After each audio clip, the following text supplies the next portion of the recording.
Hello and welcome to another fresh episode of Random Musing. Thank you for all the love to all the episodes from season 1 and all the episodes of season 2 so far. Please rate us on Spotify, Apple Podcast, Google Podcast, and of course on YouTube.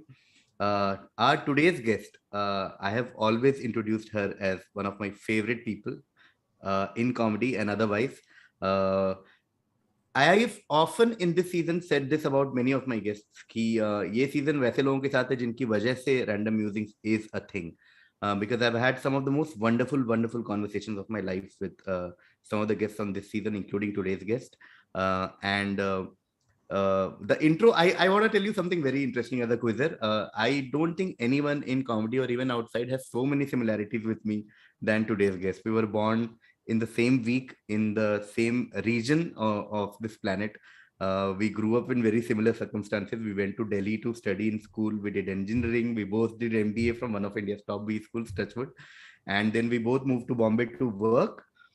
We both worked for a while in corporate life, in marketing. And we both started comedy while we were working in offices. We both were part of a comedy competition as such, which gave us a sort of a boost to our comedy aspirations. And we are still friends after all these years of these paths. And then we finally collided and became so close friends. Very proud to welcome one of India's top comedians and one of the funniest people you'll ever meet, Prashasti Singh. Hello वाकई भी है, मैं तो एकदम sentimentally हो गई intro में सुन के।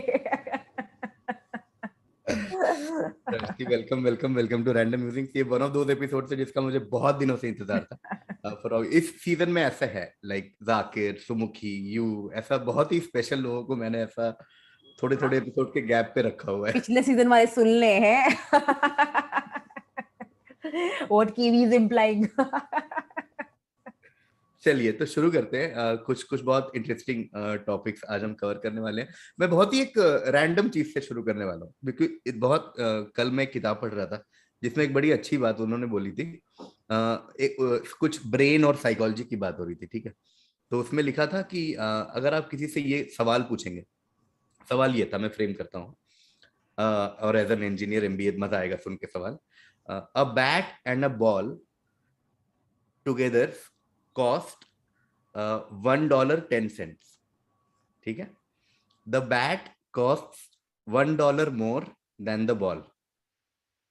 Then what is the cost of the ball? ये करेक्ट है ना ये सुना होगा तुमने। इस सुन के दिमाग में इसमें कुछ झोल है। एग्जैक्टली। तो उसमें बड़ा सुंदर सा उसने लिखा था कि ज्यादातर लोगों से आप ये पूछेंगे ना तो इंस्टेंटली लोग आंसर देते हैं 10 सेंट्स, क्योंकि 10 सेंट्स $1 $1 ज्यादा है। But when you spend some time and calculate you realise कि ओ नहीं, अगर वो $1 और वो 10 सेंट्स है तो दोनों साथ में तो दोनों तो 90 का डिफरेंस हो गया। तो इसका मतलब है तो ये बुक का नाम बताओ। मैं थिंकिंग फास्ट एंड स्लो पढ़ रहा हूँ। थिंकिंग फास्ट एंड स्लो पढ़ रहा हूँ। आई एम लाइक ये क्या कौन सी किताब पढ़ा हूँ किसमें, मैंने भी कहीं पे पढ़ा ही है। थिंकिंग फास्ट एंड स्लो पढ़ रहा था तो वहां ये आया और मैं ये सवाल किसी और से पूछा तो उन्होंने कहा था कि बहुत से फैक्टर है इसके जवाब में। एक फैक्टर तो ये कि जिनको मैथ्स में इंटरेस्ट नहीं होता है वो सीधा ही वहीं ऑफ कर देते हैं कि नहीं जानना है, नहीं बताना है क्या है, क्यों, क्या नहीं। तो मुझे इससे याद आया कि आई थिंक तुम्हारा भी एक मैथ्स के साथ बहुत एक इंटरेस्टिंग रिलेशन रहा है जीवन में। You love maths, you are also scared of maths. तो क्या है ये मैथ्स की जर्नी, थोड़ा इस बारे में बताओ। आई थिंक ऐसा मैं ऐसे कैसे बताऊं मैं कि जैसे जो फीलिंग मुझे कॉमेडी कॉमिक्स पढ़ने फॉर एग्जांपल कॉमेडी करते हुए या इन जनरल एक पॉइंट आया जब मुझे लगा oh it is just it can not be more obvious to me कि मैं अमेजिंग हूँ चाहे ना अमेजिंग हूँ अब ये करने में मुझे यही करना है। इन द सेंस कि sometimes you experience a certain spark of brilliance and you realise कि ओ अगर कॉलिंग जैसा कुछ होता है तो आज की डेट में मेरी कॉलिंग यही है। और ये मुझे जब मुझे फीलिंग कॉमेडी की आई तो आई रियलाइज कि इसकी पैरेलल फीलिंग जो एक बार पहले आई है वो मुझे मैथ्स के लिए आई है। कि जब मैं आई रिमेम्बर मैं आई थिंक 8th क्लास तक मैं काफी नॉर्मल थी। ऑफ कोर्स लाइक हम स्टूडेंट्स बच्चे होते हैं तो घिस के नंबर ले आते हैं। बट आई न्यू कि 8th क्लास तक मेरे को डर लगता था मैथ्स से या it used to be something I used to figure out a way to get marks in. It was not enjoyable. And होता नहीं कि 9th class में कुंडली खुल गई, मतलब कि I got one teacher and something happened and it just I realized like जितना वो एक जो passion जो word पहली बार life में आपने use किया होगा कि वो मुझे लगा oh shit, this doesn't feel like education anymore. मतलब मेरे को मैं 24 घंटे मैथ्स के सवाल सॉल्व कर सकती हूँ. और एंड आई थिंक मेरा रिश्ता मैथ्स से बना रहा till I got into engineering first year, क्योंकि वो जो मैथ्स होती है इंजीनियरिंग वाली, वो ये मैथ्स नहीं होती है. इन रेट्रोस्पेक्ट आई कैन फील कि I think 9th 10th 11th 12th के टाइम में I could actually visualise maths. I am very visual person. अब ये सब चीजें आपको बाद में ही समझ में आती हैं. तो हाँ, तो वही 9th में जो मुझे एक रेजोनेंस फील हुआ ना मैथ्स में, मिला कि जिंदगी भर मुझे शायद यही करना चाहिए और this is exactly what I am born to do. या इसमें कि आप यू एंटर एन अरीना और कोई कम्पिटिटिव एग्जाम है, तो maths is the only thing I felt कि यहाँ पे मुझे सोचना ही नहीं बाकी लोग क्या कर रहे हैं, मैं जो कर रही हूँ वो मैं अच्छे से करूंगी और ये किली होने वाला है. तो कभी कभी कॉमेडी में ये फीलिंग आती है जिस दिन आप बस अंदर से आ रही होती है. आई रिमेम्बर स्कूल के लास्ट के 4 सालों में मुझे मैथ्स को लेकर ये फीलिंग आती थी.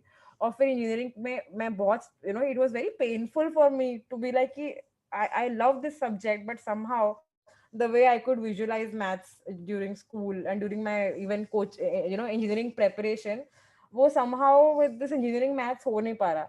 And I think I rediscovered that love again. It's been this like love and then this pain and love pain relationship ki jab wo CAT की तैयारी करने लग गए ना, तो I think it became you went back to that maths again. In fact, a simpler version, but you just have to be faster at it. So again again I could see numbers again. I was like, okay, मेरे में कुछ problem नहीं हुई थी. It was just कि वो जो एक थियोरेटिकल मैथ्स होती है जो हम इंजीनियरिंग में यूज करते हैं, वो may be my curriculum was such कि my brain just could not process it. And so I still love it. मतलब अभी भी आज भी अगर मुझे if I have to name one of my passions, it would be maths. But I also have realized कि अब मेरा वो डर बैठ गया है कि जब भी, कैसे बताऊं मैं, कि नाउ आई रियलाइज कि अगर कोई मैथ्स का कॉम्पिटिटिव पब्लिक में एग्जाम होगा ना, तो शायद मैं नहीं करूंगी. बिकॉज आई डोंट लाइक अब लाइक आई हैव होता नहीं कि आप थोड़े बड़े होते हो और आपको जो चीजें अच्छी लगती है आपको फिर मन करता है कि ये मैं अपने लिए प्रिजर्व करके रखूं. और इसमें मुझे अब नहीं जानना कि मैं शायद उतनी अच्छी नहीं हूँ. लाइक कि I would want to maintain. It's not a matter of me being best anymore. It is something I love. And मुझे सेम फीलिंग इसके लिए आती है जब जो इसे सब हम लोग कॉमेडियन कल्चर में ना कि हम लोग चेस खेलते हैं लोग, या like the things that are very cerebral, and I have a feeling that I might be good at it, but it's like I don't want to take a chance to not be good at it. Okay, so I think वो हो गया कि अब now maths has become something जो मैं public में for example किसी कोई कंपटीशन देना हो ना, तो शायद मैं अवॉइड करूंगी unless it's just for fun. क्योंकि मुझे लगता है कि अभी मेरे लिए इतना मेरे दिल के करीब ये चीज हो चुकी है कि मैं इसको I can't put it out for display और I can't put out for testing anymore. So वही कि I also think about it कि ये कैसा प्यार है जिसमें इतना फियर भी इन्वॉल्व है. मतलब कि I even when I call it my passion, I am so afraid of failing at it, जो अभी से कॉमेडी के साथ नहीं. कॉमेडी का तो इफ आई से मैथ्स और कॉमेडी मेरे दो पैशन है जिंदगी में, तो कॉमेडी में मैं उस फेज में हूँ जहाँ पे failure is very important for me. Like it's part of our, like again it's part of our process कि हमें फेल करना ही है to become better. Okay, and आप ओपन माइक्स में जाते ही हो अपने खराब जोक्स टेस्ट करने के लिए. तो कॉमेडी में मेरा वो फियर नहीं है. बट आई नो कि मैथ्स इतना डेफिनेटिव होता है ना कि उसमें आप कॉमेडी में the process is analogous, like you try and the trial and error is the only way to get forward. Maths में it's not right, you either are right or you either are wrong. Okay, so I am realizing कि जो कि जैसे मतलब as soon as you asked me this question कि bat और ball का सवाल, मैंने कहा इसका सवाल इस सवाल का जवाब मुझे पता है, बट क्या मुझे ये क्या मैं इसमें कुछ गलत बोल सकती हूँ क्या? आई रिमेम्बर अभी रिसेंटली किसी इंटरव्यू में मैंने ऐसे कुछ बोला था. Rohan Joshi sitting next to me and मैंने कहा मुझे मैथ्स बहुत पसंद है. एंड ही सेड 21 into 20 कितना होता है. मैंने कहा मुझे पता है पर मैं ये बोल नहीं सकती. Like it is so sacred to me now that I just don't want to be put on test anymore. I think it also becomes I think ये इसलिए भी आता है कि मैंने लाइफ में इतने I don't know about you कि इतने एंट्रेंस एग्जाम दिए हैं ना कि as soon as someone puts you on this thing कि फटाक से बताओ तो तुम्हारा वो PTSD ऑन हो जाता है कि okay this means life or death. Okay, there is no there's a lot of pride or shame attached to it and you can't do it in public. But I know कि that is one thing that definitely anchored me कि life में आगे भी जब भी मैं कोई passion discover करूंगी आई नो कि मेरा कैलिब्रेशन इससे होने वाला है. वो जो एक बार जो मेरी मैथ्स में बुद्धि खुली थी बिकॉज हाँ that is like I know I have that benchmark कि okay that is how it feels to do something that you truly are probably meant to do, you know. वाह यार, हम लोग इतने साल से इतना कुछ हमने शेयर किया है और उसके बाद भी मुझे एक इतना कॉमन चीज आज मिला है इस प्लेटफॉर्म पे.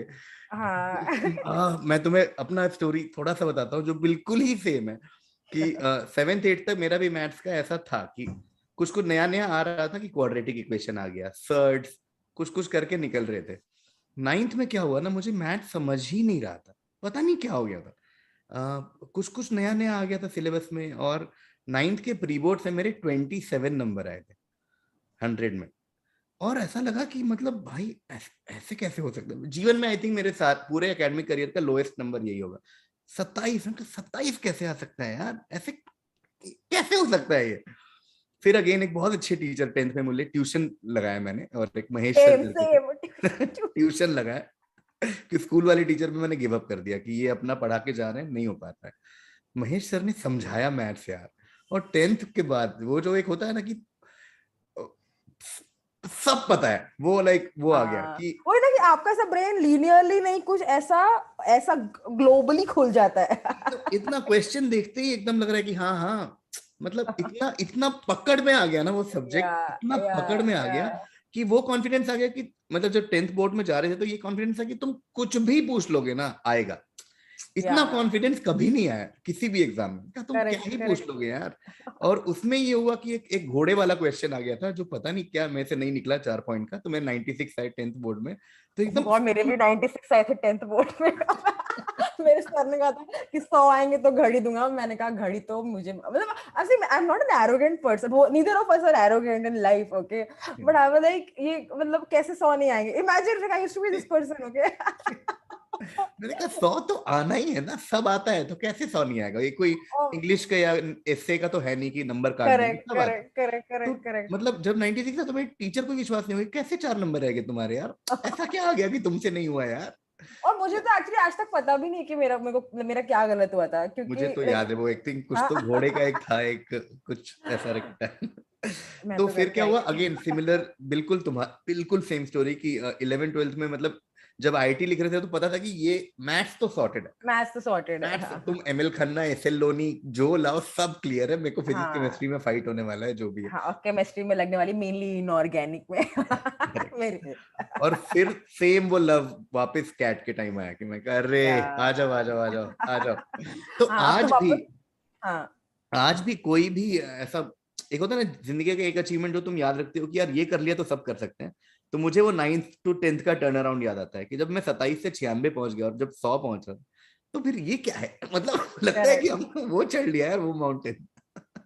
करेक्ट. आई थिंक मेरे को ये बहुत होकस पोकस साउंड करता है and when I put it like this it will sound also कि वो जो तीसरी आंख खुलने का कॉन्सेप्ट लोग बोलते हैं ना, मैं फंडामेंटली लाइफ में लाइक मुझे लाइफ को लेके भी ये लगता है कि इस मैथ्स में होता है ना कि एक बहुत बड़ा डेल्टा बहुत जल्दी कवर हो गया कि someone just had to tell you कि तुम्हारा अप्रोच ऐसे नहीं ऐसे होना चाहिए, ओके, एंड चीजें दिखने लग गई.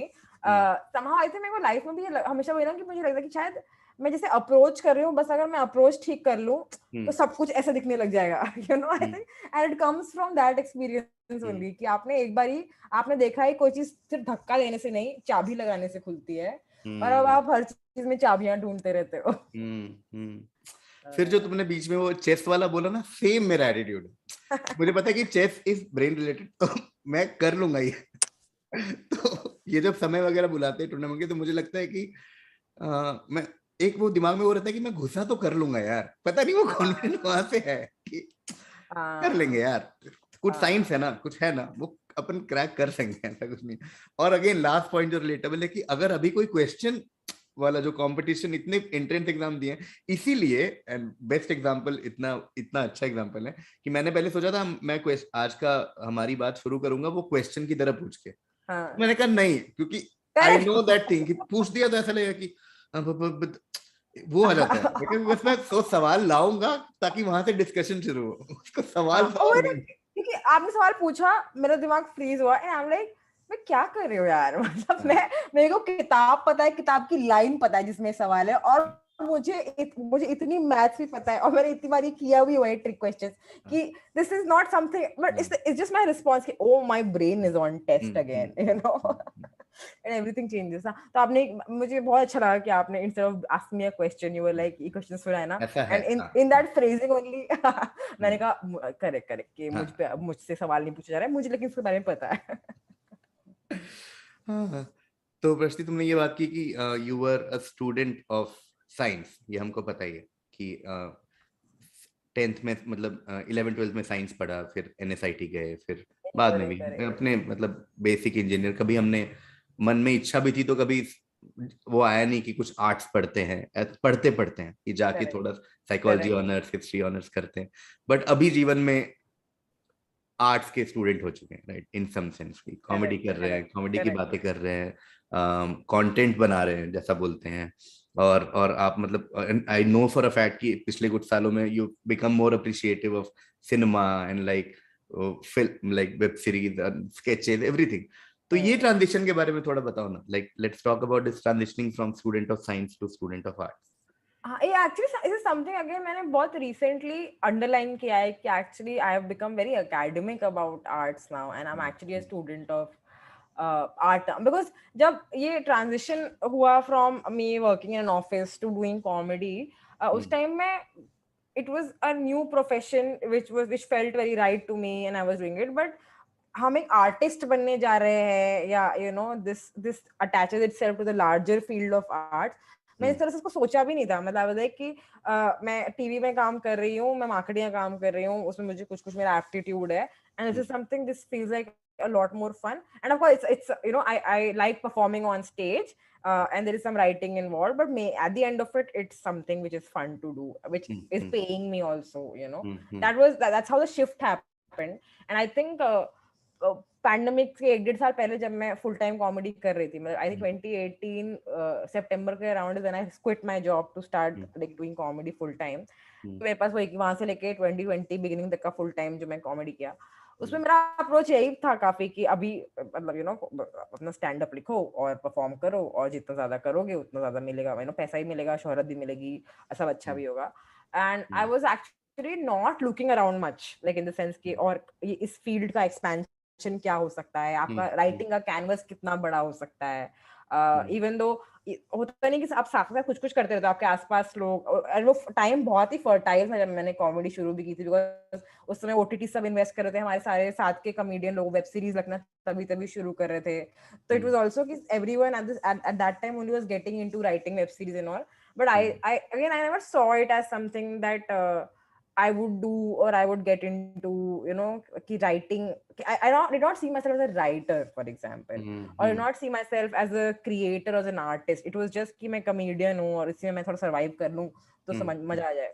But I think pandemic gave us that time and that, you know, sort of perspective कि जब मैंने सोचना शुरू किया कि हम क्या करते हैं, एक तो वो एक एग्जिस्टेंशियल क्राइसिस भी हुई हम सबको जब लिटरली धंधा ही बंद हो गया था, तो when you sit back and think कि आप क्या कर रहे हो, क्यों कर रहे हो, उसके ऊपर से I think when there is pressure on comedy, right, कि again we are in an environment right now जहाँ पे आपको you have to actually be a lot more creative when you know you are constrained to say things or not say things, so you actually start marveling at things people have said before, right, in similar environments. When you start reading books written during emergency, for example, and आपको लगता है कि वो ये सब बातें जो हम सोच रहे हैं वो ये लोग लिख के चले गए, और हम्म लिख के चले गए ऐसे टाइम पे जहाँ पे not an abstract way, legally there were so many restraints, okay, but उन्होंने उन्होंने सोचा, उन्होंने समझा, उन्होंने लिखा और चुपचाप लिख के चले गए, और इतने सालों बाद तक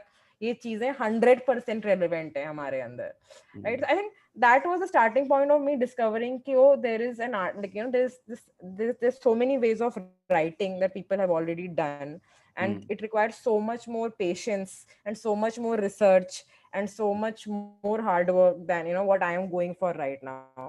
Similarly, जब मैं सिनेमा, you know, और मैंने जिंदगी भर वही, of course सिनेमा हम सबने देखा है, मूवीज हम सबने देखी हैं, but it's like जब आप, you know, कि मैंने से I was so focused on, या नंबर आना प्रायोरिटी है, कि एवरीथिंग एल्स टू एंटरटेनमेंट के नाम पे हो रहा था, that was just means to an end, की ब्रेक के लिए देख लिया। तो मैंने कभी भी मूवीज को उस तरह से देखा ही नहीं कि किस कितना कुछ जाता है। For example put a movie together, right?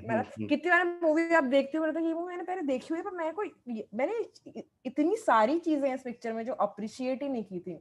तो यू नो एक आर्ट फॉर्म है सिनेमा का, जहाँ पे आप देखते हैं कि compare to our art form, इतने लोग साथ में आते हैं एक विजन को एग्जीक्यूट करने, और वो कर ले जाते हैं, you know, like it is I mean it is so amazing. Okay, similarly एक आर्ट फॉर्म है राइट, किताबें लिखने का, जहाँ पे अगेन, जहाँ पे हम हैं, जो हम रोज एक जोक ट्राई करके आते हैं, चलता है नहीं चलता, तो हमारा मूड खराब हो जाता है, और लोगों ने सालों साल बैठ के पिरो के शब्द, यू नो, ये किताबें लिखी हैं, जो इतनी अच्छी लिखी हैं कि, यू नो, 100 सालों बाद भी वो उतनी ही रेलेवेंट है। So when you open your mind to it and realize कि वो at the end actually आप इस पिक्चर का पार्ट बनने की कोशिश कर रहे हो, you realize कि there is so much to learn and so much to understand, जो जिसको लेके आपकी आंखें नहीं खुली थी, you know, कि of course हम सबने लोगों ने कैट के टाइम पे लोग 20 किताबें बोलते हैं पढ़ने के लिए, उसमें से इतनी किताबें इतनी अच्छी होती हैं, पर जब हम पढ़ रहे होते हैं वो reading comprehension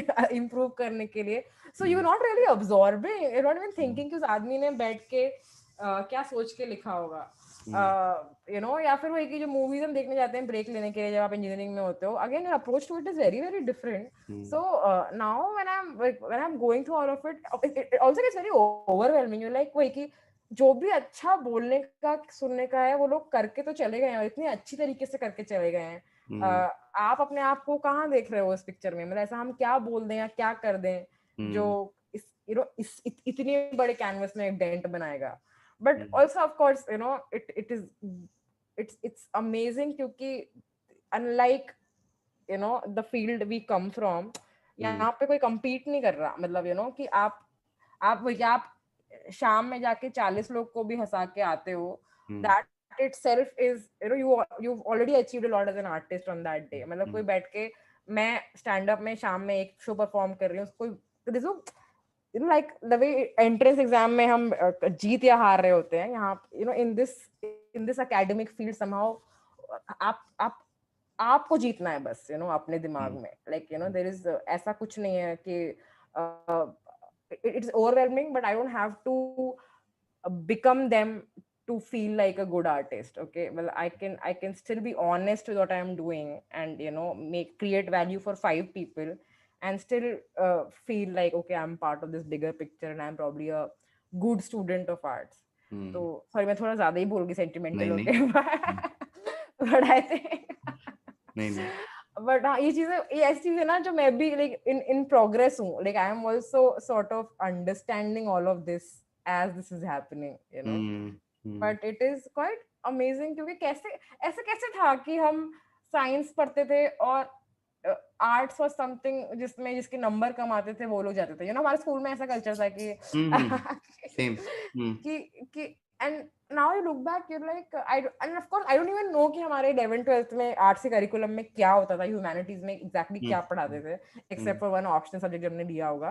but now I am like, ये कितना कुछ है और कितना बड़ा है, और of course शायद this is something इसमें learning about it is only one small part of it, you know, there is something that comes from inside you also, and there is so much intuition involved, you know, so much abstract stuff involved, but, you know, probably I you know, when I look back I feel कि शायद अगर हम थोड़ा और sensitized होते towards this, as you know, when we were younger, तो probably you know, ये journey और wholesome होती throughout, you know, probably I would have been a more empathetic, for example, employee or a you know, boss if I was actually exposed to all of this earlier. तो हाँ, मतलब it's quite amazing, and I think it's quite lucky also कि हमें ये chance मिल रहा है कि I know बहुत एक जिंदगी का वर्जन वो भी पॉसिबल था कि वैसे ही जीते जाते, यू नो, कि वो लोग कहते हैं कि आपने देखा है कैसा, सत्यजीत रे की मूवीज देखी है, बोलती है हाँ 5 मूवीज नाम गिराने के लिए बोल देती कि देखी हुई है, बट कभी समझती नहीं कि वो क्या बोल के चले गए, राइट? सो हाँ, वो तो है। ये स्कूल वाली बात तो बहुत बहुत बार सोचने को ऐसा लगता है कि बिल्कुल ही सिंपल था कि साइंस नहीं मिला, हाँ वो ये ले रहे हैं। वो ले रहे हैं, करेक्ट करेक्ट, इनके नंबर कमा रहे वो लेते हैं नंबर, क्योंकि उसका रूट वही है ना कि भारत में जो एजुकेशन सिस्टम इतना ज्यादा जॉब ओरिएंटेड है कि सब कुछ वैसे ही हो जाता है, क्योंकि पता है साइंस में हाँ नौकरियां ज्यादा है, आर्ट्स में नौकरियां कम है। आर्ट्स लेके कहाँ नौकरी करोगे? यूपीएससी की तैयारी करेक्ट करोगे, टीचर बनोगे, करेक्ट। क्या करोगे? इसमें तो और इंजीनियर बन जाओगे। आपके घर वाले बहुत अगर प्रोग्रेसिव, वैसे मेरे घर में तो मेरी मम्मी हिंदी हम्म, हिंदी की प्रोफेसर हैं, मेरे पापा को भी काफी शौक था पढ़ाई लिखाई करने का, यू नो, वो डॉक्टर थे, लेकिन साथ में वो इन जनरल फैमिली में ऐसा नहीं है कि अगर लिटरेचर का ऐसा कल्चर नहीं है, एक्सपोजर नहीं है, बट उनका ये था कि वही कि क्योंकि हम आई थिंक उस जनरेशन में भी बड़े हुए हैं हाँ जहाँ पे बिल्कुल। इकोनॉमी खुली थी और नौकरियां आ रही हैं, आईटी बूम चल रहा है, तो हम्म, सबके पेरेंट्स लाइक कि यही तो तुम साथ में कर ही सकते हो, मतलब एक हम्म, किताब पढ़ने को करियर बनाने की क्या जरूरत है, मतलब तुम करेक्ट करेक्ट लो ये किताब खरीदो और पढ़ो पर जॉब तो कुछ और होती है ना, मतलब correct just correct. Idea of dedicating yourself to creating that value was just not there because you correct know correct value was just measured in terms of कि सैलरी कितनी आ रही है या करेक्ट कितनी बड़ी नौकरी लग सकती है। Correct correct.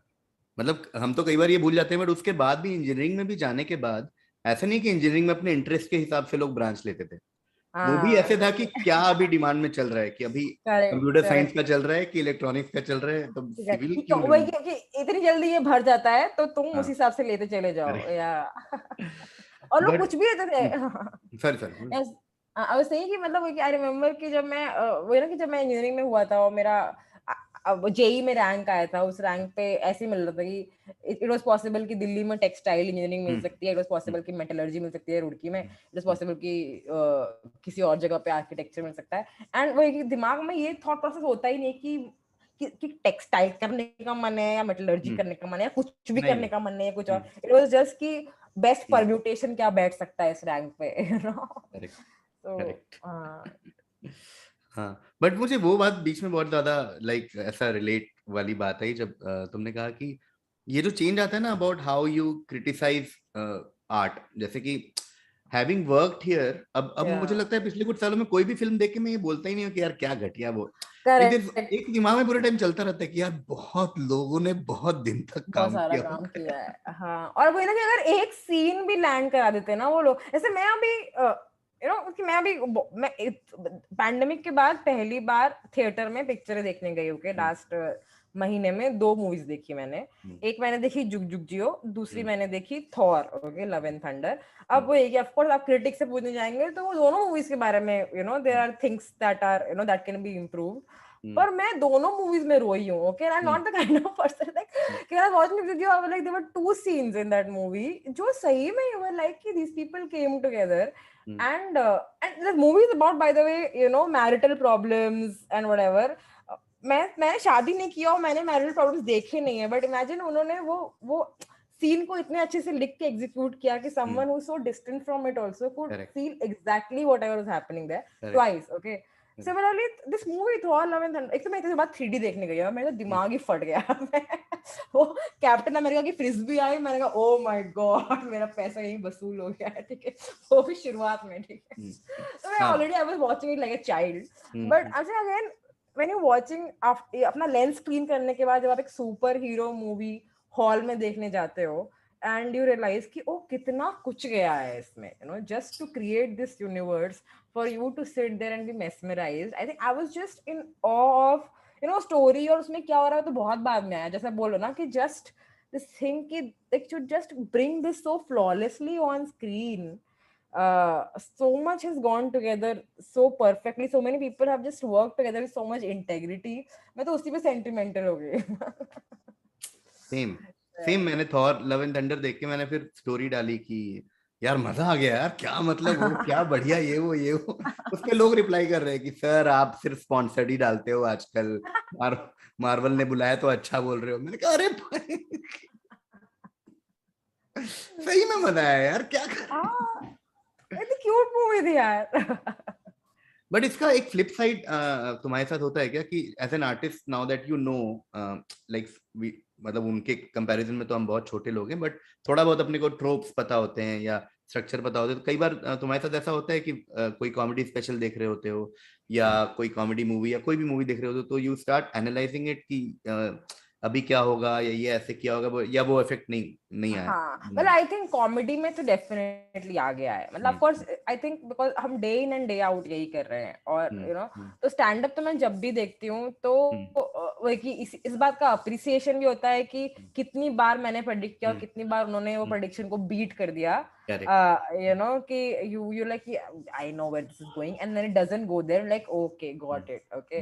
And of course the judgment also कि when someone actually you know is going how you predicted them to go, you're like ठीक है ये तो मैं भी कर लूँ, ठीक है। So of course कॉमेडी में वो जजमेंट बहुत ज्यादा आ गया, क्योंकि वो समझ में भी उतनी आने लगी, इवन तो प्रॉब्ली हमारी स्किल डिलीवरी में वहां पे नहीं पहुंची होगी, but I think academically you're so invested in it, you understand the tropes, but I think thankfully I'm so naive when it comes to you know cinema for example, that I still get very easily you know mesmerized, easily impressed, and I'm glad to preserve it कि मुझे पता है कि of course अभी कुछ अगर Marvel के, मेरे भाई ने मेरे को बताया कि मैं आजकल तो मैं वो हो गया बाय द वे कि मैं मार्वल यूनिवर्स में, अब मुझे ना I am behaving like a 20-year-old boy by the way, okay these are my life की मुझे सब कल्चर पे कैच अप करना है, अब मुझे सब देख डालना है, एक सीरीज में सारी पिक्चरें देख डालनी है।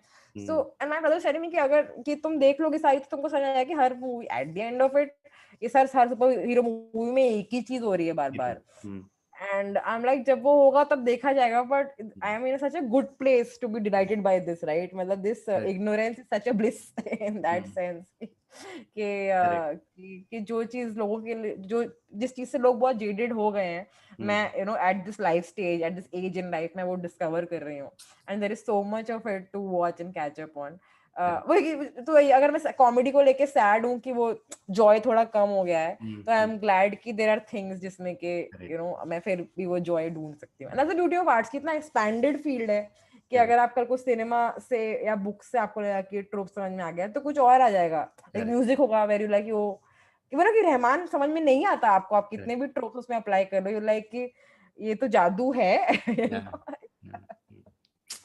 So true.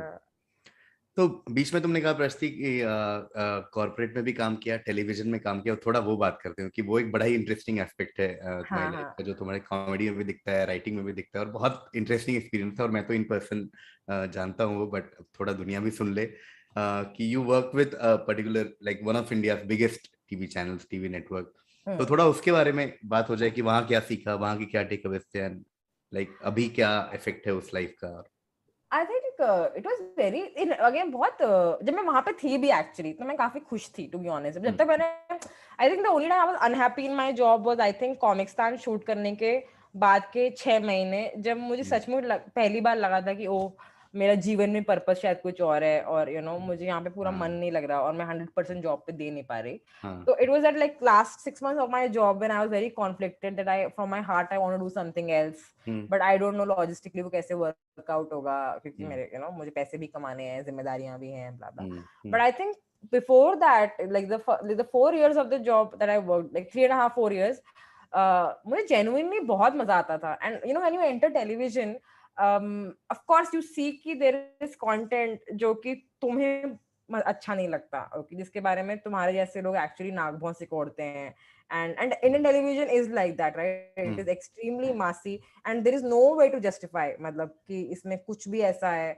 जो सब लोग कंज्यूम कर सकते हैं या फिर जो बहुत सेंस बनाता हो, मतलब it's categorically just something that caters to the masses and they do it like a machine, like they don't do it with the purpose कि okay and of course जब आप जाते हो ना तो आप बहुत सारे ये आइडियलिज्म लेके जाते हो, आपको लगता है कि हम probably कुछ आइडियलिज्म लेके आएंगे और कल्चर इंडस्ट्री में ऐसा होना चाहिए कि भले ही हम सबके लिए कंटेंट बनाएं, लेकिन हमें उन्हें कहीं प्रोग्रेस के पाथ पे लेके जाना चाहिए। ये राजू हिरानी भी तो मूवीज बनाते ही हैं जो सबके लिए भी काम करती हैं, लेकिन उसमें you go with that idealism, and then like a year into it you realize कि ऐसे नहीं हो सकता, like that's a different way of watching, कि अगर आप किसी को एक्चुअली कंटेंट, लोग सब्सक्राइब नहीं करते टेलीविजन पे, राइट? मतलब वो डिस्ट्रीब्यूटेड होता है, लोग most people watching television in India are paying for, वो केबल के लिए पे करते हैं, बहुत बड़ी बात है, राइट? मतलब वो हम जो सारा रेवेन्यू के लिए तो एडवर्टाइजमेंट और रेटिंग से आता है। तो तुम लोगों को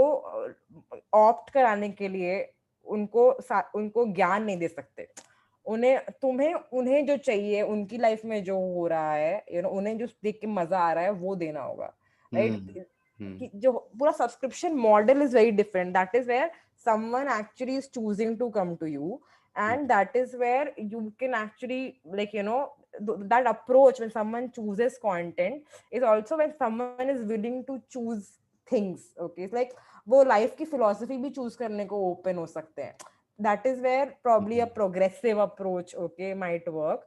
बट जब लोग टीवी पे चैनल स्विच कर रहे हैं अपना दिन भर की थकान के बाद, उन्हें ज्ञान नहीं सुनना है, उन्हें सीखना नहीं है कि उनकी लाइफ उन्हें ऐसे नहीं ऐसे जीनी चाहिए, तो वो सब चीजें ना आप एक साल में सीखते हो कि आपका जो सारा आइडियलिज्म है ना, वो आपकी लाइफ के कॉन्टेक्स्ट में बनता है सही, किसी और की लाइफ के कॉन्टेक्स्ट में उतना सही नहीं बनता शायद। And that's an amazing insight, like वो इनसाइट आपको the way you like, if I feel कि किसी ने अगर टेलीविजन इंडस्ट्री में काम किया है ना, उसे इंडियन डेमोक्रेसी को देख के बहुत कम एंजाइटी होती होगी। मतलब ऐसे ऑफ कोर्स एंजाइटी होनी चाहिए, but I think you understand exactly what is happening, like Indian television model is very democratic, and that is what you see in the country also, कि इसमें शौक की क्या बात है यार, लोग ऐसे जीते हैं, उनकी लाइफ ऐसी है, इसलिए वो ऐसी चॉइसेस बनाते हैं, और आप यहाँ बैठ के एसी में बैठ के उनको क्या चूज करना चाहिए, क्या पिक करना चाहिए, वो कितना भी आपके साथ सही गलत हो, वो आप प्रेडिक्ट नहीं कर सकते।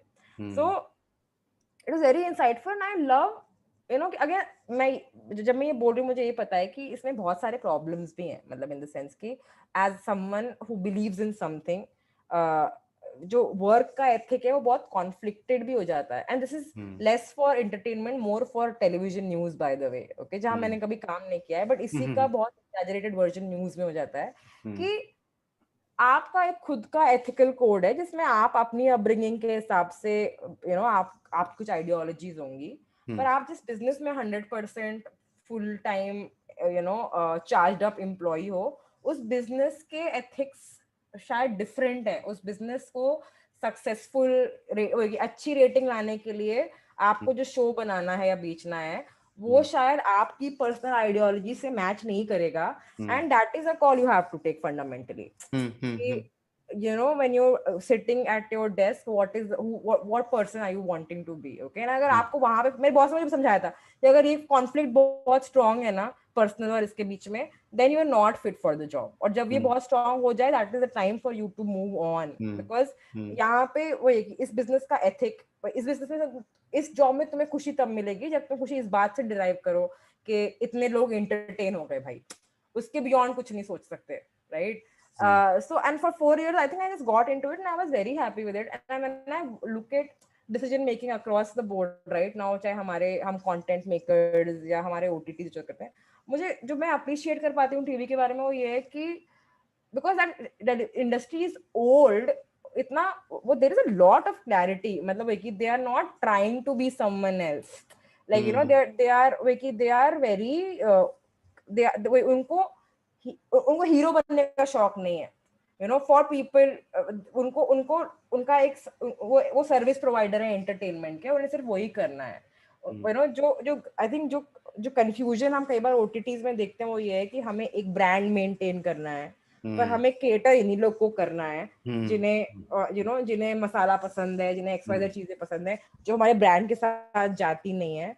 तो हम पूरे टाइम इस कंफ्यूजन में रहेंगे और जो भी लोग हमसे अलाइंड है उनको भी कंफ्यूजन में रखेंगे। वो प्रॉब्लम टीवी में नहीं होती, यू नो, उन्हें पता है, दैट्स अ वेरी अगेन, वहाँ पे डेटा बहुत कम होता है compare to by the way the online system, because हम लिटरली वो मीटर्स पे रिलाई करते हैं। बट तब भी आई थिंक ओवर इयर्स वो एक्सपीरियंस इतना सॉलिड है कि we are very robust. I think the whole culture of not feeling shame about what you do is something that, you know, that it's something that you can learn, and you know it I think it's very remarkable and it's very admirable. But वो एक you reach a point, most of us reach a point over there where you're like, इतने देर मैंने कर लिया, अब मुझे ना नहीं जम रहा है, like I would want to work on my personal ethic now, and that is where most people like quit that industry and do something else. पर हाँ, मतलब somehow वो तो है कि अब मुझे अरे सबसे बड़ा लगता है कि it's like तुम्हें लोग समझ में आ जाते हैं, like you know, कि कोई भी चीज सरप्राइजिंग नहीं लगती, कि आदमी लोग ऐसे तो बिहेव करेंगे, औरतें ऐसी तो बिहेव करेंगी, या इस क्लास के लोग ऐसे तो बिहेव करेंगे, या जो लोग इस पर्टिकुलर रीजन में रहे हैं उन्होंने ये पॉलिटिक्स देखी हो तो ऐसे ही तो बिहेव करेंगे, इसमें सदमा क्यों लग जा रहा है बार बार। So yeah, that was a very big takeaway and I think it's going to stay. Yeah. तो इस टेक अवे का ऐसे अपने पर्सनल कॉमेडी करियर में हैव यू फेल्ट दिस कभी ऐसा दैट यू नो कि you seen in Indian comedy also कि ऐसे चीजें होती हैं, या मैंने ये चीज वहां से सीखी जो मैं अपने करियर में अप्लाई कर रही हूँ, ऐसा भी कुछ है क्या? आई थिंक मेरा तो उल्टा हो जाता है कि मैं I think I behave more in reaction to that, कि मुझे आई थिंक मेरा बेंचमार्क हमेशा ये होता है कंटेंट को लेके, या चाहे वो यू नो सोशल मीडिया पे कुछ करना हो, चाहे ब्रांड से कुछ काम करना हो, चाहे कंटेंट करना हो, कि जब भी क्योंकि मैंने एक डिसीजन लिया कि मुझे अब वो नहीं करना है, यू नो, कि टेलीविजन में मुझे पैसे मिलते थे to do a job well, and that job a lot of times required me to do things जो मुझे पसंद नहीं थी करनी, मतलब ethically my personal ethic would not line to it. For example मेरा शो था एक which was a crime, you know, crime reality show, जिसके लिए मार्केटिंग में a lot of times we had to put very voyeuristic promos out there, okay, and like this whole insight only कि वो show actually है कि अपने family को protect करें, सावधान रहें, सतर्क रहें, but like the entire marketing very subtly, you know, teases you to be like, आओ लेकिन मसाला देखने को मिलेगा, भाभी देवर का रोमांस देखने को मिलेगा, and you know, when I was doing it, that inside that marketing would kill, but I had like when I stepped out of it I was like कभी भी लाइफ में दोबारा मुझे वो काम नहीं करना है, because now I made a fundamental choice. So every time comedy में ऐसा मुझे लगता है कि I have to do something जो मुझे मेरे पर्सनल एथिक के साथ नहीं जा रहा, तो फिर मैं वो बिल्कुल ही नहीं करती, and you know which I think I have very rigid boundaries because of that television experience, कि अब जब जॉब नहीं है तो वो क्यों करना, मतलब यू नो अब तो कोई फोर्स नहीं कर रहा, तो now are you becoming that person who chooses to do that, and I see कि you know कि people who don't have that baggage probably have more flexible boundaries with it, कि क्यों नहीं कर सकते, एक बार कर लिया कौन सी बड़ी बात है, you know, या you know अगर ये करने से ज्यादा व्यूज मिलते हैं तो क्यों नहीं कर लिया, इसमें कौन सी बड़ी बात है, एंड वही कि I can appreciate it but I know कि मेरा वो ट्रिगर वहां से आता है, that I cannot do it. So I don't know good है कि bad है, but I think that is how it has fundamentally changed me as a person. Wow. और now that we are talking about comedy and the kind of comedy you do, और जो आपकी comedy मैंने देखी है और दुनिया ने भी देखी है, वो बहुत ज्यादा तुम्हारी खुद की पर्सनल लाइफ से इंस्पायर्ड है। अनदर एक छोटी सी कॉमन चीज है हमारी, क्योंकि मैं जब भी ऐसा जोक या सेट सोचता हूँ तो कभी बाहर देखता ही नहीं, लाइक आज तक आई डोंट रिमेम्बर एनी कुछ भी मैंने ऐसा सेट बनाया हो व्हिच इज अबाउट की हैव यू गाइस सीन वो लाइक रहता है ना व्हाट्स विथ हर कहानी में कि चलो एक बार क्या हुआ कि मैं व्हाटएवर, तो वो तुम्हारी कॉमेडी में भी अपना अपने अपने एक्सपीरियंसेस और बहुत ही पर्सनल कॉमेडी है, तो और बहुत बहुत इमोशन जो अंदर हैं और जो आते हैं और जो पहले आए हैं उनसे मिली हुई एक कॉमेडी है। तो थोड़ा इस बारे में बताओ ना, like what's your approach towards like ये वाला the whole thing about how emotions are a big part of your comedy. I am really curious to understand. हाँ, again I think when I started तो it was not a conscious choice. होता नहीं कि एक तो आप जब start करते हो तो हम में से कई लोग अपनी कहानियां बता के जो दोस्तों को बता रहे होते हैं वही ओपन में कर देते हैं, and that becomes your probably the first set, okay. And I think I realized second step to it was me realizing कि oh जैसे आपने बोला ना कि have you guys noticed, have you guys done this, कि मुझे मैंने analyse किया, बोला कि ओ मुझे अजीब लगता है किसी और चीज पे कमेंट करना, क्योंकि वो मेरा लिव्ड एक्सपीरियंस नहीं है, या फिर प्रॉब्ली हम हैं वो थोड़े कि we are not arrogant in life, okay? Our approach towards life is not something the kind of people who would comment on someone else's life or what they do or what choices they make. So we end up making us the subject, कि at least ये conflicts तो मैंने जी है ना, ये तो मेरी आंखों देखी है ना. तो I knew कि initially it was just the instinctive comedy. Secondly it was just कि मेरी कहानियां, क्योंकि यही मुझे पता है सबसे अच्छे से और बाकी चीजें मुझे पता नहीं है. But I over a period of time I realized कि I it's a blessing कि maybe because ऐसा होता है कि as a woman आपको बहुत जो लोग कहते हैं कि women funny क्यों नहीं होती, ये क्यों नहीं होता, वो क्यों नहीं होता, of course it is like it's really difficult in our society to be a funny woman because the way we are brought up, right? कि आपको पूरे टाइम अगर सिखाया जाता है कि ये करो ये मत करो, या इन जनरल आपको वैलिडेशन नहीं मिलता फनी होने पे, आपको वैलिडेशन मिलता है प्रॉपर होने पे, तो it's an aberration for women to be funny, but it is not an aberration for women to be emotional, right? Like हमें कि हमें ये बून है या हमें ये वरदान है सोसाइटी में कि अगर हम थोड़ा अपने आप को एक्सप्रेस कर लें वल्नरेबली तो बेइज्जती नहीं हो जाती, right? Men are taught to be more closed up about their emotions.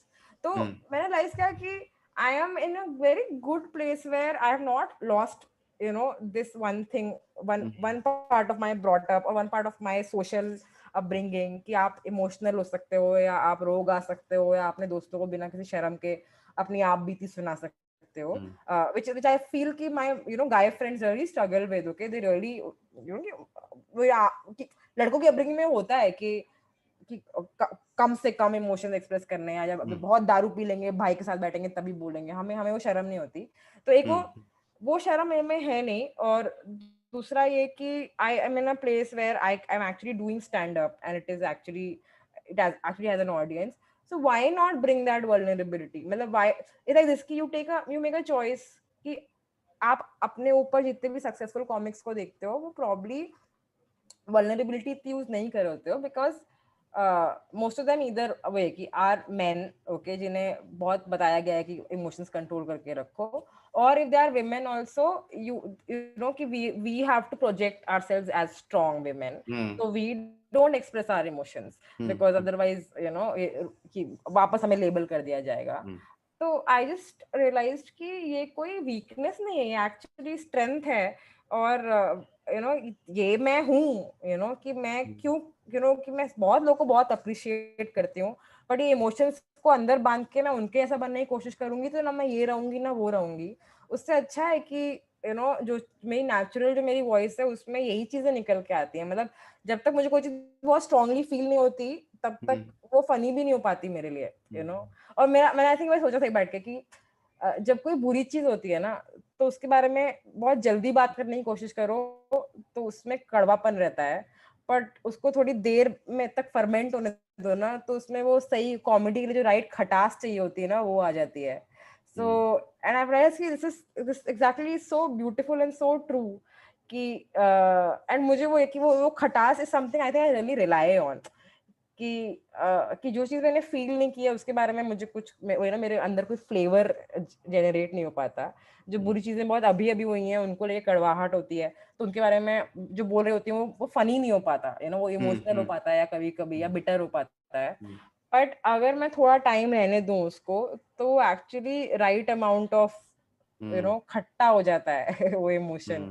And I think मेरे को वो फ्यूल मिल गया है मुझे मेरी कॉमेडी के लिए कि मुझे वो खटास यूज करना बहुत अच्छा लगता है. And then I think it's also you have also seen it कि it's also very how to put it, it's very nice to see कि जब आप अपने आप को रखते हो सामने लोगों के तो कितने और लोग हैं जिन्हें वही चीज सुननी होती है जब जो अपने आप को शायद क्वेश्चन कर रहे होते हैं, गलत समझ रहे होते हैं. And as soon as you put yourself out there, there's so many people who are like, हम इस फीलिंग को लेके बहुत अकेला फील कर रहे थे, थैंक गॉड आपने भी ये बोल दिया या आपने भी ये सोचा.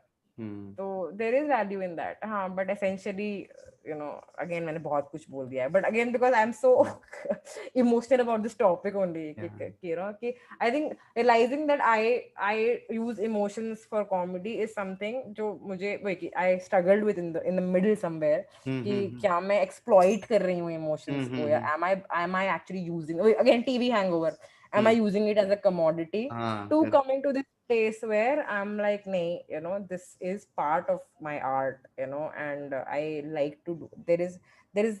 I write the best thing I write when I have let these emotions ferment a bit, and there are people deriving value from it. So why not? You know, this probably is the value I can add to the world. Wow. It's one of the most insightful things I've heard in random music. Usually कुछ भी कोई सामने वाला बोलता है तो वो reaction होता है कि हाँ ये रिलेटेबल है, हुआ है, बट ये वैसा लग रहा है कि नोट बना लो यार, ये बहुत अच्छा पॉइंट है.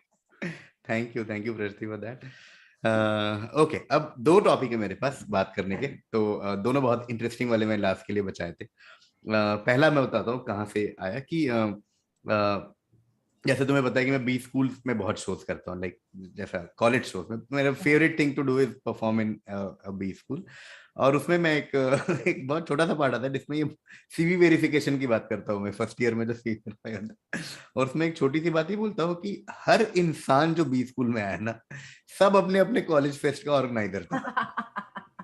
किसी का सीवी है ही नहीं जिसमें ये ना लिखा हो कि वो शब्द थोड़े बदल जाते हैं कि ऑर्गेनाइजर, कोऑर्डिनेटर, वॉलेंटियर, कुछ ना कुछ, बट कॉलेज अंडरग्रेड कॉलेज में सब. मैं थोड़ा कॉलेज फेस्ट की बात करना चाहता हूँ क्योंकि वो कॉलेज लाइफ का बड़ा ही इंपॉर्टेंट हिस्सा है, और वो फर्स्ट टेस्ट ऑफ वो भी आता है organisation skills, working with team, इस तरह और की पावर. चीजें, और पावर ट्रिप. तो यहाँ पे तुम्हारा एक्सपीरियंस कैसा रहा है कॉलेज फेस्ट में, और ऐसा क्या पावर ट्रिप तुम्हारे साथ हुआ, ऐसा हुआ क्या? मुझे तो बहुत चस्का लग गया था, मतलब टू बी ऑनेस्ट. मैं ऐसा बोला कि मैं इंजीनियरिंग करने घुसी, और आई थिंक मैं सडनली एज आई सेड कि एक मेरे को मतलब मैं अपने आप को बहुत as a great academic mathematician देखती थी, और मेरा पूरा का पूरा सिस्टम ही कोलैप्स कर गया मेरे फर्स्ट ईयर ऑफ इंजीनियरिंग में.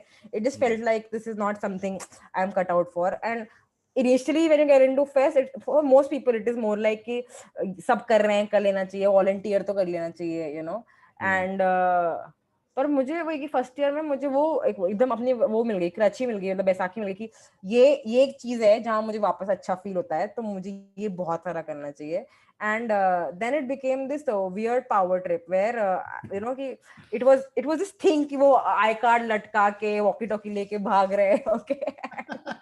एंड तब तो मैं बहुत, and I used to feel so important. Okay, मतलब मैं पीआर कॉलेज हर बार पीआर टीम का पार्ट होती थी, पीआर वॉलंटियर, फिर एनएसआईटी की बात है, पीआर वॉलंटियर, फिर पीआर क्या थी, असिस्टेंट सेक्रेटरी सेकंड ईयर में, फिर पीआर सेक्रेटरी, फिर उसमें फाइनल ईयर में वाइस प्रेसिडेंट पीआर. ओके, ये मेरा ट्रैजेक्टरी था.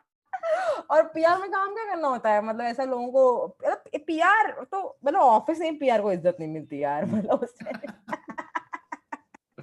फेस्ट में क्या मिलेगी. But I used to be like वो लेटर वेटर लिख के सबको भेजने हैं कि एस्टीम्ड गेस्ट इतने लोग हमारे यहाँ पे आ चुके हैं, सारा वो कंटेंट बनाना होता है. या फिर जो PR hospitality used to be clubbed in our college. Okay, क्योंकि हॉस्पिटलिटी का बहुत छोटा बड़ा था, तो जो भी बाहर से गेस्ट वगैरह आ रहे हैं, इंडियन ओशन आया था तो उसके लिए हम लोग पनीर काट काट के, बहुत कम बटर पनीर आया था, तो खाने में नान छोटे कर रहे हैं कि इन्हें लगे नहीं खाना कम है. So that was the thing, but I had this weird, I don't know, obsession with it. I remember कि जब मैं MBA करने गई थी तो मेरी फ्रेंड ने मुझे बोला था कि सुनो, तुम वापस इस सब चक्कर में मत पड़ जाना है, तुम कोशिश करना एक्सचेंज वगैरह पे चली जाना, ठीक है, वो बहुत अच्छा कंस्ट्रक्टिव एक्सपीरियंस होता है. कोशिश कर, मेरा लोग बहुत बोलते हैं, जो लोगों ने कभी फेस्ट किए नहीं होते ना, उनको लगता है सीवी बहुत फर्क पड़ता है, पर जिसने भी किया है एक बार, उसको पता है कि eight the end of it becomes your obsession. Okay, you know कि इससे तुम्हारा सीवी पे, कि सब ये कर रहे हैं और सीवी पे तुम्हारा कुछ खास फर्क नहीं पड़ने वाला है. So by the time people go to their post grad, they are saner about this, कि दे नो कि अगर ये सीवी के लिए किया था तो इससे कुछ फायदा नहीं होने वाला है. And my friend, you know, who she went to IIM Ahmedabad and she told me कि तुम इस बारी इस सब चक्कर में नहीं पड़ोगी, तुम पढ़ाई भी खराब कर देती हो और तुम्हें कोई फायदा भी नहीं होता. And I was like, yeah, उसने बोला मैं ऐसे करूंगी. And again within 6 months I was election लड़ रही हूँ और कल्चरल सेक्रेटरी भी बनना है और दिवाली की पूजा भी करानी है. So it is like love, right? Like your heart tells you what to do and you cannot help it. एक बार आपको अगर वही चाहिए तो आपको फिर वही चाहिए. और लोग कह रहे हैं कि भाई फ्रांस जा सकते हो, वहां जा सकते हो. हमने कहा हम ये सब कर लेंगे बाद में जिंदगी में, ये दोबारा नहीं मिलने वाला है. तो या that was it. सेम. मतलब इंजीनियरिंग में अगेन वो फेस्ट में अभी भी ऐसा कुछ चीजें अपनी जीवन की तुम इतने चौड़ में लोगों को बताते हो जो बहुत छोटी हैं दूसरों के लिए. दूसरे सुनेंगे बोलेंगे इसमें क्या तू इतना, ये क्या हाई वाली बात है. बट मेरा वन ऑफ द थिंग जो सबसे चौड़ में बताता हूँ वो ये है कि जब हमारा मेरे इंजीनियरिंग कॉलेज का कोई इंटर कॉलेज फेस्ट था ही नहीं. जब हम कॉलेज में थे तो हमने पहला फेस्ट शुरू किया, हमारे बैच और हमारे सीनियर बैच ने. तो पहला जो इवेंट था इनॉग्रेशन सेरेमनी, वो होस्ट मैं कर रहा था. तो सबसे पहले मैं गया स्टेज पे. तो ये मेरा ट्रिविया जिसमें मैं बहुत चौड़ रहता हूँ कि ये जो फेस्ट है ना कुरुक्षेत्र, पहला बंदा इस फेस्ट का जो स्टेज पे गया था 2008 जनवरी में, वो मैं था. क्या छोटी सी बात है बट अपन उसमें ही हुआ है. और सेम ये हुआ कि मैं एमबीए में गया तो कुछ लाइव प्रोजेक्ट, ये मेरा फोकस था कल्चरल सेक्रेटरी बनना है. इलेक्शन 3 महीने के अंदर इलेक्शन में खड़ा हुआ एफएमएस जीता, कल्चरल सेक्रेटरी बना. 2 साल तक उस हाई में रहा. यार अभी भी जाता हूँ. और काम होता है कि जो साउंड वाले भैया को फोन कर रहे हैं, लाइट वाले भैया को फोन कर रहे हैं कि ये लगा दो वो लगा दो. मेरे तो इतना आदत पड़ गया था कि आई रिमेम्बर कि मैंने एक बार डीन को फोन किया, because I was in the council. तो मैं डीन को बोला नमस्ते सर, और सर भी कह रहे हैं कि उनको आदत ही नहीं है नमस्ते सुनने की. उन लोग good morning you know sir बोलते बोलते नमस्ते सर क्या चल रहा है. मैं सर लोग से भैया टाइप बात करने लग गई. हाँ, तो ये तो है कॉलेज फेस्ट का एक ऑब्सेशन तो है जो मतलब बाहर से समझता नहीं. वो एक अलग ही ड्रग है कि मतलब उसका हाई कुछ और है. वो जो टैग वाला तुमने बोला कि किस क्या टैग कौन से रंग का है और क्या लिखा है, वो बहुत बड़ी बात है कि वो ना बैक स्टेज पास मिल गया. और मार्केटिंग में भी ऐसा ना ये चीज फ्यूल बार बार मिलता रहता है. आप मार्केटिंग में काम करते हो, अगर आप किसी इवेंट में हो, मैं तो टीवी में थी तो ये वो जो अवार्ड स्क्रीन अवार्ड्स हो रहे हैं तो मैं उसी ट्रिप में हाई रहती थी कि मेरा काम होता था कि वो अवार्ड्स के हर स्टेज का बैक स्टेज होना बेसिकली बहुत जरूरी था लाइफ में. एंड आई थिंक समहाउ हमने वो जिंदगी में मैनिफेस्ट यहाँ भी कर ही लिया है. अभी भी कभी कभी मैं वीडियो में बचती हूँ कि यार ये इन अ वे तो यही चाहिए था ना कि वो बैक स्टेज पास लेके ना, ऑल एक्सेस बैक स्टेज पास लेके पीछे घूमते रहना. was this another trip only. Correct correct. वही जो ऐसा ऐसा जब तुम देखो तो तुम्हें अपने आप ये पैटर्न्स लाइफ में दिख जाते हैं ना जो तुमने कभी प्लान नहीं किया. बट ये है पैटर्न कि हर जगह ऑल एक्सेस पास चाहिए. मार्केटिंग ब्रांड टीम का वही है कि अगर ब्रांड एम्बेसडर जैसे हमारा सचिन तेंदुलकर था तो हम तो उनसे मिल लेते थे. पूरे बैंक के सारे फाइनेंस के बड़े बड़े लोग ऐसा तरस रहे हैं कि यार एक बार मिलवा दो यार, फोटो खिंचवा दो यार. बोले हाँ देखते हैं यार, बिजी है तेंदुलकर बहुत. हम फोटो खिंचा के फेसबुक पे डाल रहे हैं. चलो हमारा लास्ट टॉपिक ये है जो कई छोटे छोटे जगह पे तुमने शुरू में भी टच किया about your many obsession, but ये हमने बचा के रखा लास्ट के लिए, which is dancing. And I know as a friend I know and you absolutely love dancing. It's one of those things which legit like drives you. and मुझे पता है कि तुम्हें सारे स्टेप्स पता है कि कौन से गाने में कौन सा स्टेप आने वाला है. शादियां हो तो मैं तुम्हें डांस करना ही उसमें कुछ भी, मतलब you are obsessed with dance and specially 90s के म्यूजिक और उसके बाद के वगैरह वगैरह. तो क्या है तुम्हारा डांस के साथ सफर लाइफ में, कैसे क्या? डांस इज मैं कह रही हूँ कि मैंने मैथ्स का बोला ना कि मैथ्स को लेके मुझे डर लगता है कि मैं फेल नहीं होना चाहती मैथ्स में. You know it is that kind of love और passion. It's one of I think आपके लाइफ के पैशन के साथ भी ना आपके रिलेशनशिप होते हैं जैसे आपके इंसानों के साथ होते हैं, राइट? सो ऐसे मैथ का रिलेशनशिप है वो मेरा बहुत वैसा रिलेशनशिप है कि बहुत प्यार है लेकिन मैं दुनिया के सामने उसमें फेल होती हुई नहीं दिख सकती. You know it is very secret और व्हाटएवर. सिमिलरली कॉमेडी में it's work in progress but यहाँ पे failure is a part of the equation but at the same time I have to always aim to get better. Like the idea is कि मैं एक दिन इतनी अच्छी हो जाऊं कि मुझे ना लगे कि वो तो कभी होगा नहीं, but I think you know कि you getting trying to get somewhere.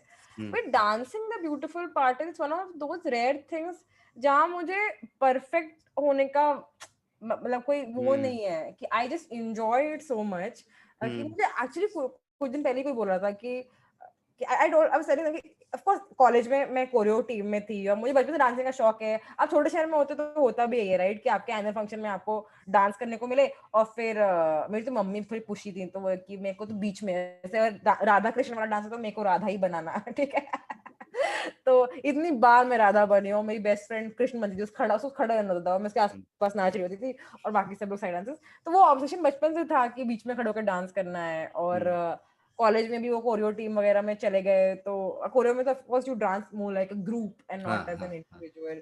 But of course it kept fueling you know कि I kept seeing myself as a dancer. But I was never a great dancer. I was a good dancer. It was very enjoyable. But it was never the case कि मैं ऐसी वाली dancer उसके बाद 4 batch लोग बात करेंगे. It was just it's one of the very few things जिसको लेके ना मुझे वो नहीं लगता डर नहीं लगता in exposing my flaws also. Like I dance for fun and जैसे मैं इंटरनेट पे अगर मुझे एक जोक पोस्ट करना होगा तो मुझे बहुत डर लगेगा कि अच्छा है कि नहीं। अगर आप इंटरनेट में मुझसे पूछोगे मैथ्स का सवाल तो मुझे बहुत डर लगेगा इन आंसरिंग दैट। बट मैं टेढ़ा मेढ़ा कैसा भी नाच के you know it is so that thing is so natural to my expression कि मैं कैसा भी नाच के सामने आपके डाल सकती हूँ and I don't care about your judgement because I have already enjoyed it. It is very free of validation for me dancing okay. And I think हम जिंदगी में बहुत कम चीजें हैं जो वो फ्री ऑफ वैलिडेशन होती हैं कि हाँ मैं बेसिकली मैं थी कि वो दिल तो पागल है मैं माया सिर्फ अपने लिए नाचती थी ना सो एक होता तो मैं मैथ सिर्फ अपने लिए करती हूँ ठीक है। लेकिन नाच में और लोगों के लिए सकती हूँ क्योंकि मुझे फर्क नहीं पड़ता कि वो क्या सोच रहे हैं। किसी को मजा आया तो मजा आया पर किसी को नहीं भी मजा आया ना तो ठीक है। मतलब I don't have to be the best dancer. और another person I have met or I have spoken to who feels the same way about dance is Saurav Ghosh. Okay, so मैं और वो साथ में कुछ दिख रहा है और हम दिन में हम एक बात कर ही लेते हैं कि हमें यू नो अपने लिए नाचना बहुत पसंद है। So yeah, but it's and I think it's also I think एक और चीज जो है ये भी ना कि again हम the kind of environment we've grown up with right कि जहाँ पे आप कोशिश कितना भी आप फ्री स्पिरिट रहने की कोशिश करो आप बंद ही जाते हो। लाइक आप एक ऑफिस में अगर काम करते हो आपको डेस्क पे बैठ के इंसान की तरह बिहेव करना है काम करना है। तो आई थिंक मैं बहुत लेट इन लाइफ मुझे वो फ्रीडम फील होता है कि ओह मतलब I am in a profession जहाँ मैं कुछ भी करूँ ओके वियर्ड नहीं है बिकॉज वियर्ड का बेंचमार्क बहुत ऊपर है। तो it is you know कि for a decade in my a decade or more in my life I think school के बाद फिर आप बंद ही जाते हो। फिर आप always you're acting trying to fulfill an image of yourself कि आप पढ़ाई में अच्छे हो तो आप ऐसे बिहेव करोगे। आप ऑफिस में किसी के बॉस बन गए हो तो आप ऐसे बिहेव करोगे। आप अच्छे परिवार से आए तो आप ऐसे बिहेव करोगे। And this whole like freedom that you get as an adult which is again very rare okay which only some of us get कि कोई स्टेक नहीं है यार। मतलब कोई बॉस नहीं है जो आपको देख के शर्मिंदा होगा और कोई जूनियर नहीं है जिसको आपकी इज्जत करनी है। तो it I think it just makes I think in general I have become far more fluid with my body okay चाहे वो स्टेज पे हो चाहे वो इन जनरल लोगों के साथ हो। मतलब यू नो मैं तो मैं सोच वोच भी नहीं पाती बैठ के। मतलब मुझे चलना मिलना थोड़ा नाचना पड़ता है सोचने के लिए। तो again I feel it's a great privilege to have at this age and you know it's something only few of us can experience जो हम इस profession में है जहाँ पे absurdity is respected and not looked down upon. Oh wow यार ये मतलब हाँ लास्ट पॉइंट तो सबसे मतलब बहुत ही थॉट प्रोवोकिंग है कि you have a passion about which you really don't seek validation. Such an interesting thing to do. Otherwise जो हमारा करियर अभी ऐसा है कि पब्लिक स्फेयर में सब कुछ है जो भी करो वो पब्लिक स्फेयर में ही। Correct. उसमें एक ऐसी चीज ढूंढ लेना कि ये तो मेरा एक ऐसा सेफ कुकून सा है कि भाई तुमको मुझे कुछ फर्क नहीं पड़ रहा तुमको कैसा लग रहा है। वाह। और मुझे सबसे इंटरेस्टिंग बात पूरा हमारे पूरे कॉन्वर्सेशन में ये जो आपने बोला कि हमारे रिश्ते जो पैशन के साथ है वो हमारे इंसानी रिश्ते के भी बहुत सिमिलर है। कुछ के साथ ऐसा है कुछ के साथ ऐसा है कुछ के तो डांसिंग वो वैसा दोस्त है कि कॉलेज वाले बोल सकते हैं कि यार वो आदमी बड़ा बेकार है यार बट तुम्हें नहीं फर्क पड़ रहा वो मेरा दोस्त है यार मैं वो ये करके आया वो करके आया जो करके आया वो वो नॉन जजमेंटल हाँ फ्री रिलेशनशिप है वो। करेक्ट और बाकी में ऊपर beautiful beautiful. On that note thank you Prasti, इतना इतना सारे टॉपिक्स पे इतनी अच्छी बातें करने को। इससे पहले हम रैपिड फायर में जाएं, I wanted to thank you for this. Okay, on that beautiful beautiful note we are going to rapid fire with Prasti. Prasti, rapid fire में बहुत सिंपल फेवरेट ये फेवरेट वो पूछता हूँ मैं। बस एक ही कंडीशन है कि सोचना नहीं है, जो सबसे पहले आएगा वो बोलना है। तो पहले हम ओके 10 क्वेश्चन कर लेंगे, फिर एक बार हम सारे ओके आंसर देख लेंगे कि अगर किसी में ऐसा लग रहा है कुछ मुझे ऐड करना है, कुछ करना है, तो वो कर लेंगे, ठीक है? चलिए rapid fire. Question number 1, favourite thing about Lucknow. Kebab. Favourite Indian web series. Favorite Indian web series has to be Delhi Crime. Favourite thing about MBA. Uh, I think working with the brilliant, excellent people, that work ethic that you pick up. Favourite Indian stand up comedian. Karan Gill. Describe Instagram in one word. Necessity. Favourite stand up special overall.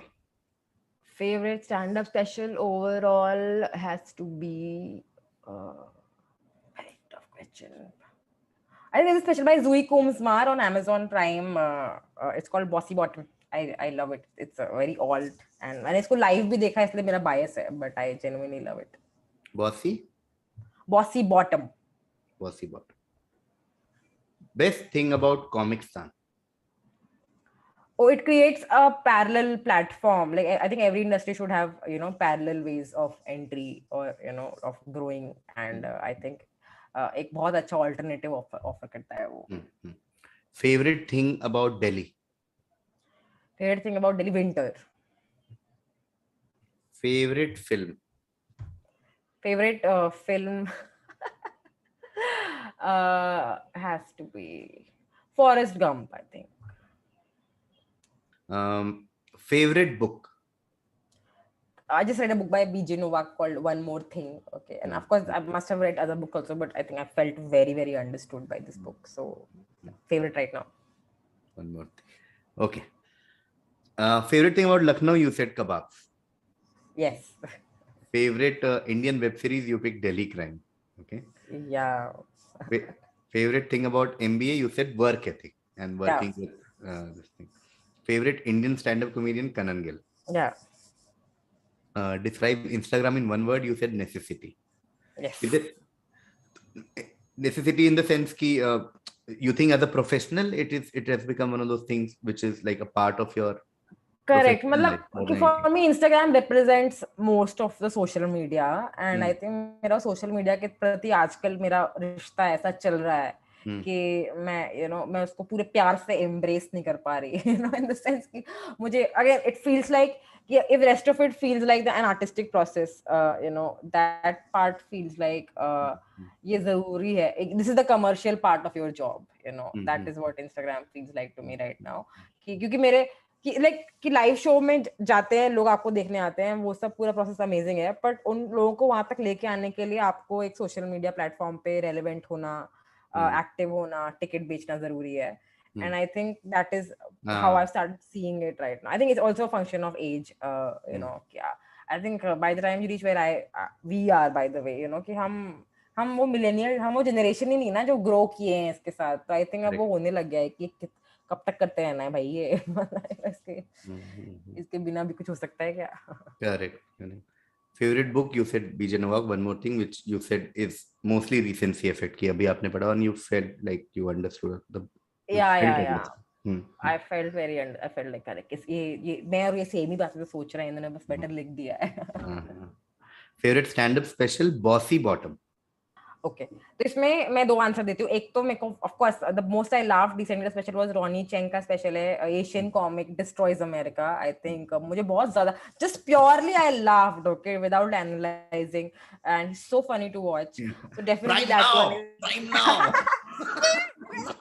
अगर he also is like, give it to me. He's also like, I'm an intelligent, educated guy, and I'm angry at all the foolish things, okay? And I'm angry in a very Asian way. It's very funny, okay? And The second one, I think I'm biased because I've seen that special live also. Is the special Oh. called Bossy Bottoms by Zui Koomsmar. I saw it in Edinburgh. तो वो क्योंकि मैंने वो exactly चीज live देखी है. It's an alt comedy setup. Okay, so जब वो मैं screen पे translate होते देखती हूँ ना तो मुझे और मजा आता है कि Correct, oh shit, correct, this is correct, this is how well it translated on screen also. So correct. but definitely that's a lesser watch special and I would recommend अगर आपको किसी को देखना हो तो Amazon Prime Video पे है and you can totally check it out. Bossy Bottom. Yeah. Best thing about Comicstan, you said it creates a parallel platform, like a lateral entry Yeah. into something, and you also Correct. said कि हर field में एक होना चाहिए ऐसा. Correct. Nice. Favorite thing about Delhi winter and favorite film Forrest Gump, जिसका Indian remake भी आ चुका है इस साल. Nice. Forrest Gump. But I know for a fact, जो मैं हर गेस्ट के साथ बोलता हूँ कि ये सारे सवालों का अलग आंसर कल हो सकता है अगर मैं बात करूँ. करेक्ट है. मूवी और बुक्स में तो बहुत ज्यादा ये होता है कि वो कि आई नो फॉरेस्ट गंप मैंने दोबारा देखी अभी रिसेंटली क्योंकि अपने देसी वाले का ट्रेलर आया and that's why it is more recent in my head.